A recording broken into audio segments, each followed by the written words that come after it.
Hazreti Osman radıyallahu anhu'nun xalifelik davrida bir kishi ma'lum bir ehtiyoj uchun uning yeniga necha qatam borgan bo'lsa-mu, lekin Osman ibn Affan radıyallahu anhu uning oldiga chiqib ehtiyojlarini so'ramagan edi. Shuning bilan bu kishi Osman bin Hunayf bilan uchrashib qoldi va bo'lgan ahvolni uningga anglatdi.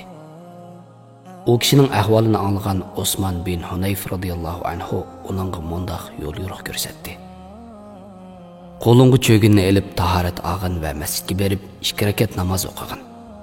Namozning keynidan: "Ey Alloh, rahmat payg'ambar bo'lgan Nabiy akram suyumlik payg'ambarimning haqqi hurmati uchun sendan tilovat etaman va sana yuzlanyapman. Ey Muhammad sallallohu alayhi va sallam, mushu ehtiyojimning hal bo'lishi uchun seni vasila qilib turib Rabbimga yuzlanyapman.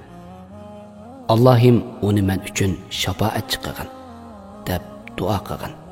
Keynidan ehtiyojingni aytgan. Yo'l yo'riq ko'rsatgan kishi ketgandan keyin u kishi ko'rsatilgan bo'yicha qildi.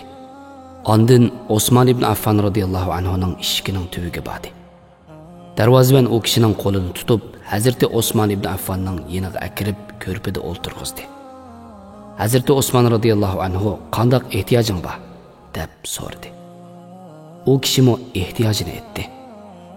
Hazreti Osman o kishining ehtiyojini shu hamon hal qilib berdi va hozirga qadar sening ehtiyojingning borligi faqat aqlimga kelmabdi. Bundan keyin har qanday ehtiyojing bo'lib qolsa, darhol bizning qishimizga kelgin dedi.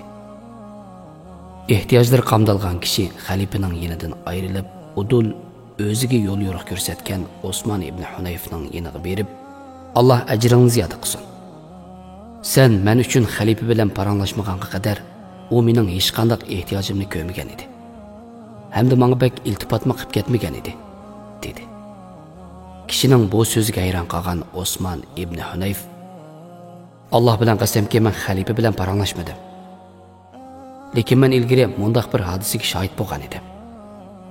Bir amo kishi payg'ambarimizning qishig'iga kelib: 'Ey Rasululloh, Alloh qilinib duo qilsam, ko'zimdagi kasallik shifo topgan bo'lsa, ko'zimning ko'rmasligi menga bek qiyinchilik olib kelyotdi" deb o'tindi.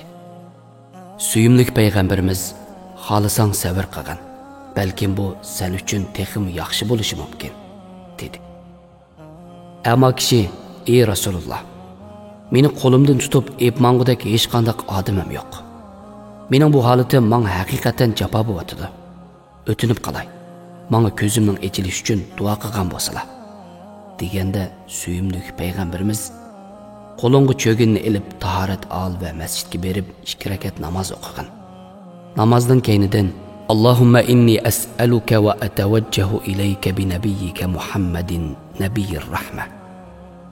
Ya Muhammad, توجهت بك إلى ربي في حاجتي هذه لتقضي لي. اللهم فشفعه لي. اللهم rahmat payg'ambar bo'lgan Nabiy Karim Muhammad sallallohu alayhi va sallam bilan uning haqqi hurmatiga sana iltijo qilib, sendan tilab o'ltiribdiman. Ey Muhammad sallallohu alayhi va sallam, ehtiyojimning hal bo'lishi uchun Rabbimga yuzlanib o'ltiribdiman. Allohim, uni menga shafoatchi qil" deb duo qilgin deb buyurdi. Alloh bilan qasamki, parangimiz sal uzrab ketgachga biz texi u yerdan ayrilmagan edik. Shu paytning o'zida heliqi amo kishi payg'ambarimizning yeniga keldi. U kishining ko'zi butunlay saqaygan ediki, xuddi ko'zida ilgari hech qanday bearamchilik yo'qdek turardi.